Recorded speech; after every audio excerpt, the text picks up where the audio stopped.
Hey guys, it's Kelly here. Today is World Watercolor Month, day 4. Happy 4th of July as well. The prompt word for today is spatter. I want to say it's splatter, but it's basically almost the same thing, right? So I'm using my Legion paper. I have a wet my paper, and again, I'm using my lovely little brushes from Zen Art. I'm using the number 8 round. And I'm just mixing up a little bit of Sap Green with my Winsor and Newton watercolor paints. These are my artist grade paints.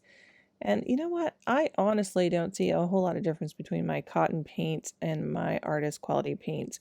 Now, artist quality paints are supposed to be a little bit stronger pigment. They're supposed to last longer, so I do use them for any of my paintings, my commission paintings, things like that. But when I'm trying my warm-ups or my little playtime, I usually will use my cotton ones. But I have this palette, I had filled it, and I've got some colors in here. I thought I would just free flow it and use what I had in the palette already.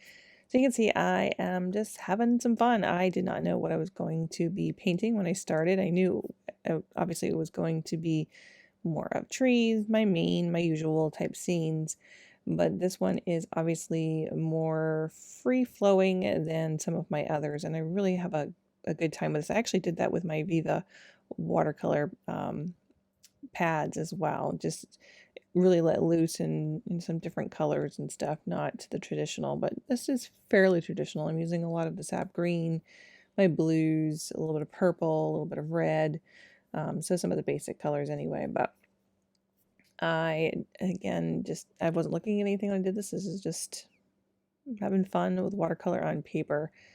And I thought, I knew when I was going into this that I wanted to do something that was a main type scene, and that I wanted to use some splattering techniques at the very end for like flowers or something like that.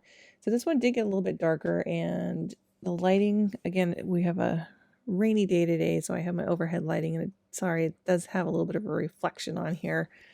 So it's hard to see while it's wet. When it dries, you'll be able to see a little bit better. So when I started off with that sky, I had some blues and greens in there, and I was going to do like a misty kind of background initially. And as it develops, and that's a great thing to do, keep your eyes open and see what your paints are doing. It doesn't have to go in the direction that you plan. So that was going to be a island type thing in the background, but it ended up turning into a sky. I let it go, and then I just kept adding more trees with darker colors down at the bottom. So you can see I did some splatter. I did just some water down there, similar to the day 3 of Dainty. And I like that. Look, it actually worked out quite well because it was spatter was the word today. Dainty was the word yesterday. And I didn't look at it ahead of time, but I could have done that one for either or. So I'm going to add in some closer, darker valued trees now using my rigger brush.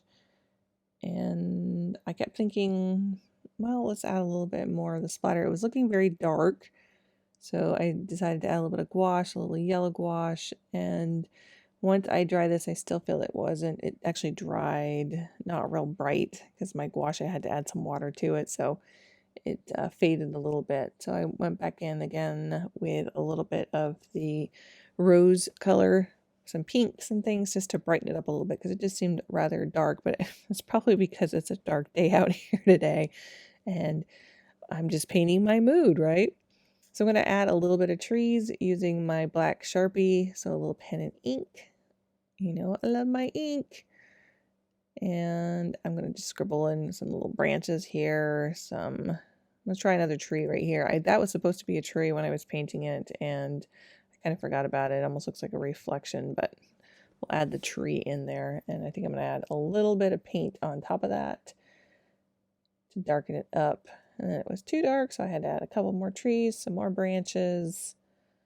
Again, free flowing, going with the flow, going with the feel. That is really important, to just have fun with your paintings, especially like when you're doing these challenges. Don't stress yourself out. It's 31 days of painting, you know? That can be very stressful for people. So go into it with an exploration type mind and just have fun. It doesn't really matter what it turns out like. It's all about the process and the fun. And you know what? Along the way, you will always learn things, what you do like and what you don't like. So here's the finished piece. I like it. It was fun, and I think it turned out not too bad. So can't wait to see yours. Make sure you use the words hashtag World Watercolor Month when you post it, and make sure to tag me. If you're tagging me on Facebook, it is Kellie Chasse _fine art. And if you're tagging me on Instagram, it is the same. And I will make sure that I see it that way. All right. Have a good one. Bye-bye.